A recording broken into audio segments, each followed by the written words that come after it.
Hi అండి. మా పెద్దమ్మ వాళ్ళ ఇంటికైతే వచ్చాను బోనాలకి. బోనాలు అయిపోయాయి. అయిపోయిన తర్వాత ఇంటికి వస్తూ ఉంటే మా పెద్దమ్మ అయితే ఒక కోడి అయితే నాకు ఇచ్చింది. వాళ్ళ ఇంట్లో చాలా పెంచుతున్నారనమాట. అదైతే తీసుకొచ్చాను. అలాగే కోడి మరీ ఫ్రీగా తీసుకురావద్దంట. మన పుట్టింటికి వెళ్ళినా సరే, మన చుట్టాల వాళ్ళ ఇంటికి వెళ్ళినా సరే కోడి ఫ్రీగా తెచ్చుకోవద్దంట. నేనైతే ఒక 5 రూపీస్ అక్కడ పెట్టి తీసుకున్నాను. బయటైతే వర్షం పడుతుంది. ఈ టైంలో వేడి వేడి అన్నంలో కలుపుకొని తింటే నాటుకోడి కూర వేరే లెవెల్ ఉంటుంది కదా. ఆయిల్ పోసుకొని పచ్చిమిర్చి ఉల్లిపాయలు వేసి దోరగా వేపుకోండి. చక్కగా వేగిన తర్వాత శుభ్రం చేసుకున్న నాటుకోడి ముక్కలు వేసి ఒక్కసారి అయితే కలిపేసేయండి. పైనుంచి రుచికి సరిపడ ఉప్పు, కొంచెం పసుపు వేసి చక్కగా కలిపేసుకోండి ఒక్కసారి. అలాగే వీడియో నచ్చినట్లయితే ఒక్క చిన్న లైక్ చేసి మా ఛానల్ని సబ్స్క్రైబ్ చేసుకోవడం మర్చిపోకండి. ప్లీజ్ సపోర్ట్ చేయండి. ఇప్పుడైతే పైనుంచి అల్లం వెల్లుల్లి పేస్ట్ కూడా వేశాను. ఎప్పుడు కూర చేసినా కానీ నేను అల్లం వెల్లుల్లి పేస్ట్ అప్పటికప్పుడు దంచి వేస్తాను. అప్పుడే టేస్ట్ బాగుంటుందన్నమాట.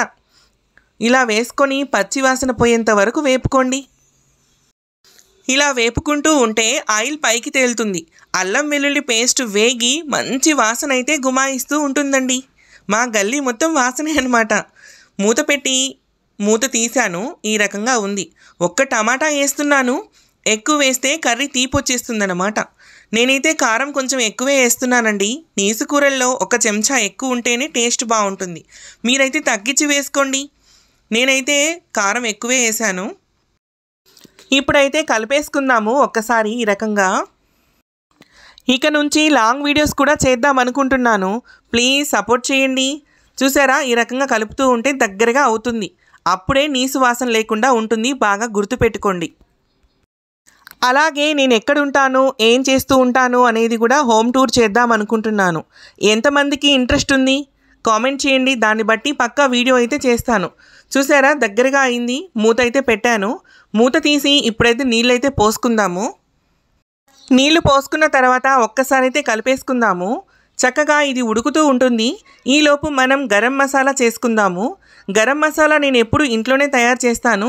జీలకర్ర, లవంగాలు, యాలుక్కాయలు, దాల్చిన చెక్క, కొన్ని ధనియాలు వేసి దోరగా వేపుకోండి ఈ రకంగా. అలాగే చాలామంది బ్యాడ్ కామెంట్ చేస్తున్నారు.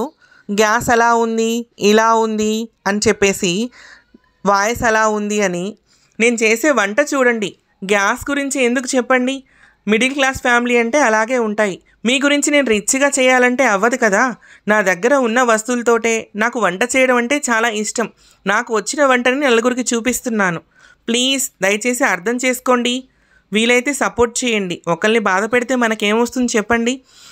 ఫైనల్లో గరం మసాలా అయితే రెడీ చేసుకుని పైనుంచి వేసేసాను. కొంచెం కొత్తిమీరతో టచ్ ఇస్తే నాటుకోడి కూర అయితే రెడీ అయిపోయిందండి. ఒక్కసారి ఈ రకంగా కలిపేసేయండి. ఉడుకుతుంటే వాసన అయితే గుమాయిస్తుంది. నాకైతే ఎప్పుడెప్పుడు తినేయాలా అనిపిస్తుంది. వేడి వేడి పొగలొచ్చే అన్నంలో కలుపుకొని తింటే వేరే లెవెల్ ఉంటుంది. వీడియో నచ్చితే లైక్ చేసి మా ఛానల్ని సబ్స్క్రైబ్ చేసుకోండి. Bye bye.